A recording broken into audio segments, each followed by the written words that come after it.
En esta lección quiero hablarte de otro patrón de pensamiento que es común en todos los jugadores de menos de 2000 de puntaje, y de unos cuantos por encima también.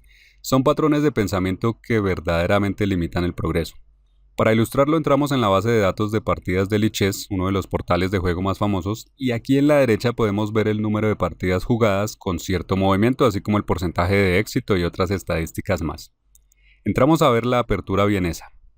E4, E5, caballo C3, caballo F6, alfil C4 y caballo por E4. Esta es la posición que quería mostrarte. Si observas cuál es el primer movimiento más jugado, tenemos alfil por F7. Y aquí está el primer patrón de pensamiento. Si puedo dar jaque, doy jaque. A todo el mundo le encanta dar jaques y es fácil entender el porqué. El objetivo final en el ajedrez es dar jaque mate, por lo tanto parece lógico tratar de atacar con jaques siempre que sea posible. Sin embargo, sucede que muy a menudo un jaque por sí mismo no es realmente efectivo, porque volviendo a lo que hemos discutido todo el tiempo durante este curso, en lo que deberías estar pensando es en ataque y actividad. El concepto de actividad es realmente la clave, porque si puedes dar jaque, pero tu actividad no es suficiente para desarrollar un ataque efectivo, entonces dar un jaque no te dará nada, solo será un jaque, como en este caso. Puedes ver que la mayoría de jugadores aficionados juega alfil por F7, dando jaque aquí. Y veamos en qué termina esto. Sigue rey por F7 y bueno, esto se le llama la variante Frankenstein-Drácula. Bueno, sigue caballo por E4 de las blancas y D5 juegan las negras y tenemos que analizar la posición resultante para entender qué ha ocurrido en realidad. Lo que vemos concretamente es que las blancas han intercambiado su alfil por un caballo. Esto por sí solo ya es malo, pues un alfil es más fuerte que un caballo. Segundo, vemos que las negras han conformado un buen centro de peones, que también es fabuloso. Tercero, el caballo blanco ahora mismo tiene que retroceder. En resumen, la situación es muy buena para las negras. El único inconveniente para las negras es que el rey está en F7, expuesto, pero si es necesario siempre puede esconderse en G8. ¿Lo ves? Entonces las blancas en realidad no han conseguido prácticamente nada y en cambio han dañado su posición en un par de aspectos posicionales. Para continuar ahora vemos que muchos jugadores siguen con dama F3 o dama H5 y seguimos otra vez en lo mismo, un jaque y te voy a explicar qué tiene de malo. Es cierto que debes considerar los movimientos forzados como por ejemplo los jaques, porque pueden darte finalmente alguna ganancia. Por ejemplo, las combinaciones que se encuentran en todos los ejercicios tácticos son una secuencia de movimientos forzados que finalmente llevan a una posición ganadora. Por lo tanto, es cierto que tienes que considerar los jaques, pero solo debes jugarlos si ves que verdaderamente te dan una cierta ventaja. En caso de que no, tienes que pensar mejor en movimientos de ataque y actividad. En este caso, dama F3, jaque, en realidad ayuda a las negras a mover su rey de una posición expuesta a una más segura, y las blancas lo han hecho por su cuenta. Además, la dama en F3 le quita la casilla al caballo de G1, impidiéndole desarrollarse por allí. Luego, ahora las blancas juegan caballo G3, tenían que retirar el caballo, también pretendiendo, me imagino, mantenerse más cerca del rey negro. Por eso lo mueven allí y no a otro lado. Cuando de hecho el caballo en C3 normalmente está mejor. Desde C3 atacaría al centro y en cambio en G3 no hace nada, pero esto es lo que escogerían muchos. Lo que estoy ilustrando es la idea de que a los jugadores aficionados les encanta tanto dar jaques que no piensan si realmente esos jaques les dan alguna ventaja. No ven si incrementan en algo su actividad o empeoran la posición del oponente ni nada. Simplemente dan jaque y ese es uno de los patrones de pensamiento de los que tienes que liberarte si quieres ser un jugador más fuerte. Ahora vamos a ir unos movimientos atrás hasta la misma posición crítica inicial antes de alfil por F7. Vamos a ver otra cosa interesante allí. Resulta que los movimientos que vimos hace un momento están dentro de la base de datos de jugadores aficionados, pero si cambiamos a la base de datos de los maestros encontramos una gran diferencia. Vemos que el movimiento más jugado por encima de todos es dama H5. En solo 12 partidas se juega alfil por F7 jaque, o sea que casi nadie juega eso. La mayoría juega dama H5 buscando actividad y ataque, por eso es que son maestros, y ese es el patrón de pensamiento que tú necesitas desarrollar. Ahora estudiemos un segundo patrón que me parece similar. Entremos en la defensa escandinava E4, D5, E por D5, caballo F6, caballo C3 y caballo por D5. Analicemos esta posición de una de las líneas principales. Veamos que el movimiento más jugado por los jugadores aficionados aquí con blancas es caballo por D5. ¿Y qué tiene de malo este movimiento? Bueno, sencillamente ignora todo lo que hemos estado hablando hasta el momento. Se supone que deberías atacar o aumentar tu actividad, pero caballo por D5 no hace ninguna de las dos cosas. Todo lo contrario, le ayuda a las negras a incrementar su actividad. Con el intercambio de caballos, la dama negra entra en juego, y esto la hace más activa. Y lo irónico es que las blancas han logrado esto con su propio movimiento. Entonces caballo por D5 de las blancas no tiene sentido en esta posición, dado que solo está ayudando a las negras a desarrollar su dama. Y de nuevo podemos ver un comportamiento similar al del ejemplo anterior. En las partidas de jugadores aficionados en lichess el movimiento más jugado aquí es caballo por D5 de lejos. Pero si seleccionamos la base de datos de maestros, encontramos algo diferente. Juegan alfil C4 o caballo F3. Caballo por D5 solo fue jugado en 60 partidas en comparación con 700 partidas donde se jugó alfil C4. Porque alfil C4 combina ataque y desarrollo y por eso es que son maestros y no aficionados. Sin embargo, estudiando este curso, tú puedes iniciar la transición de aficionado a maestro simplemente aplicando el conocimiento del que estamos hablando. También quiero dejar claro otro punto. Hablando de capturas, a veces los estudiantes preguntan, ¿por qué no puedo tomar y ganarme un peón? Bueno, esa es una historia diferente. Aquí estamos hablando de evitar realizar intercambios iguales que no te dan ninguna ventaja y que en cambio a menudo ayudan a tu oponente a hacerse más activo. Esa es la situación que quiero que aprendas a evitar. Capturar solo por el hecho de intercambiar sin ninguna otra razón no es más que un intercambio. Si en cambio puedes ganar material es una historia completamente diferente. Ganar material es grandioso y es claro que puedes hacerlo y buscarlo. Por otro lado, también a veces hay una razón específica por la que sí te conviene realizar un intercambio, por ejemplo, si quieres conseguir una ventaja concreta o evitar un inconveniente concreto en tu posición. En ese caso tienes toda la razón para justificar dicho intercambio.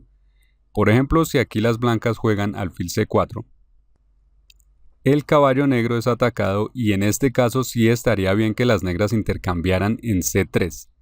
Caballo por C3 sería correcto porque tomando otra opción las negras tendrían que gastar tiempo en defenderlo o retroceder, cuando normalmente preferimos no hacer ninguna de estas dos cosas.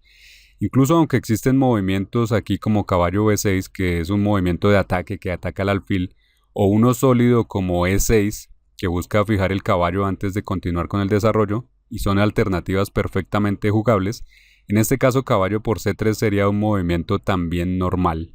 Intercambiar caballos aquí estaría justificado para las negras, para no gastar tiempo en defenderlo y estaría bien aceptar este intercambio igualado. Aquí va otro ejemplo, esta vez una partida entre Anand y Adams, dos grandes maestros de los mejores. Es el turno de las blancas. Puedes pensar en esta posición por tu cuenta y en cómo jugarías aquí. Y existe además otra pregunta. ¿Cómo jugarías aquí antes de haber iniciado este curso? ¿Y cómo jugarías aquí después de estudiar este curso?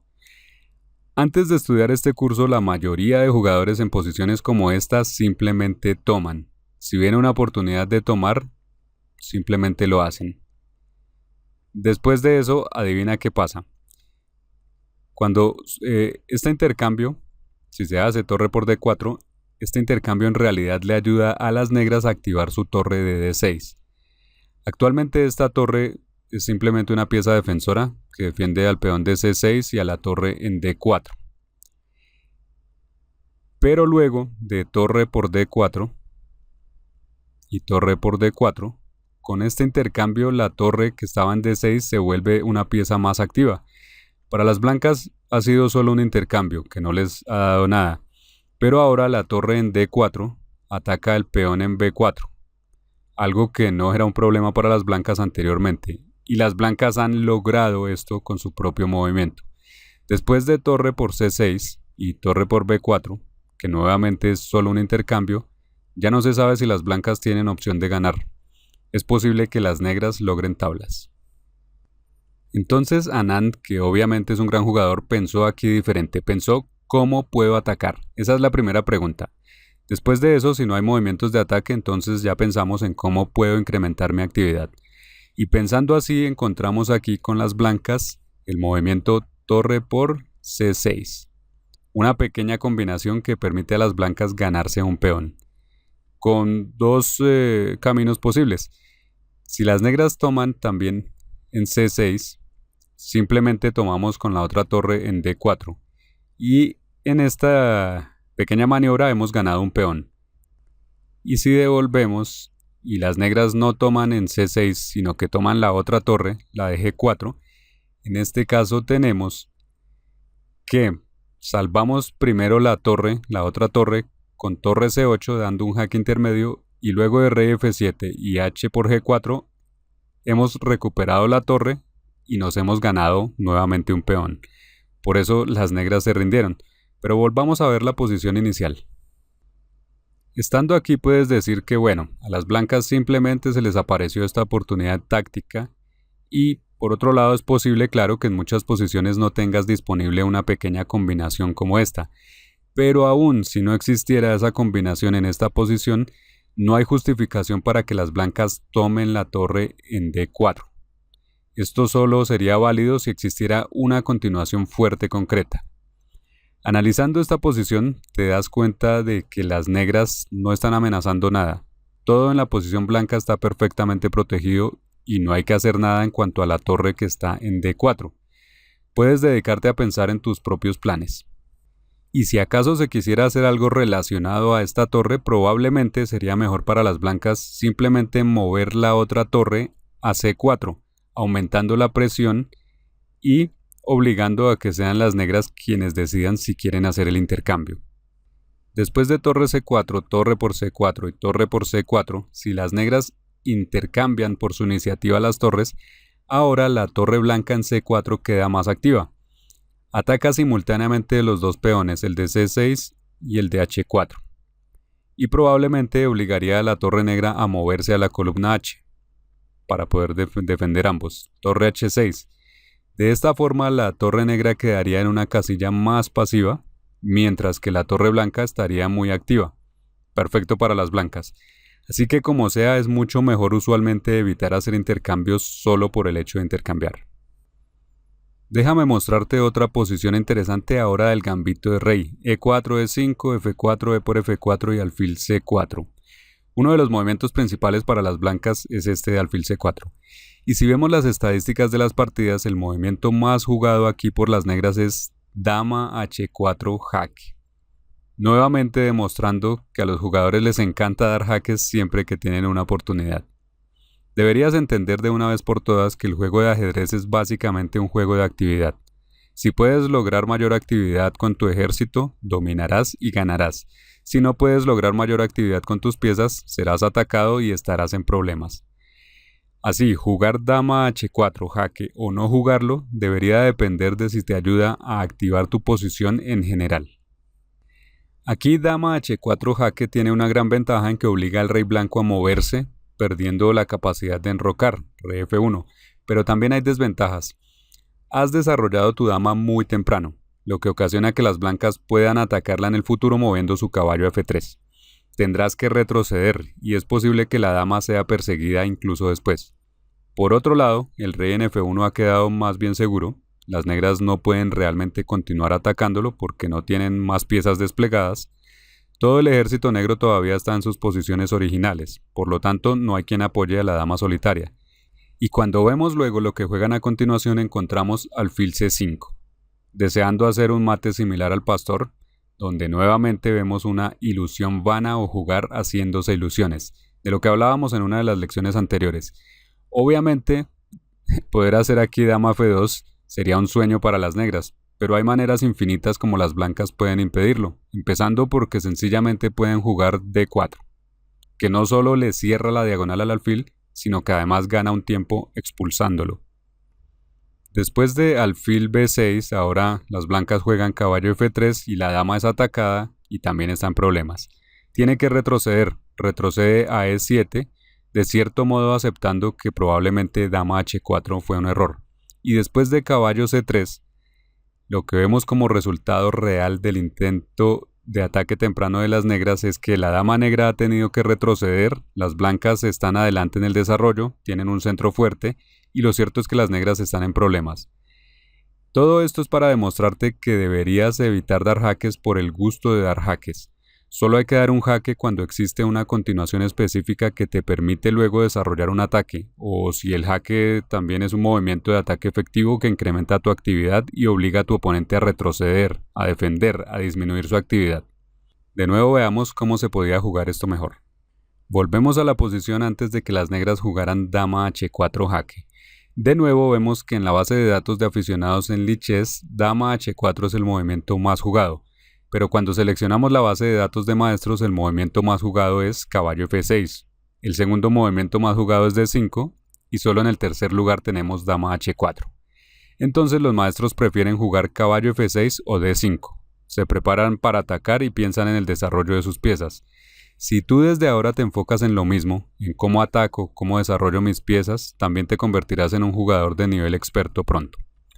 Y es que en realidad no hay nada súper específico en esta regla, porque es lo mismo de lo que ya hemos hablado. Necesitas pensar en ataque o actividad.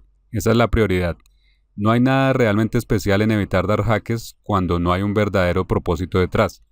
Es simplemente una de esas cosas en las que no deberías estar pensando, porque tu mente debería estar centrada pensando en ataque y actividad.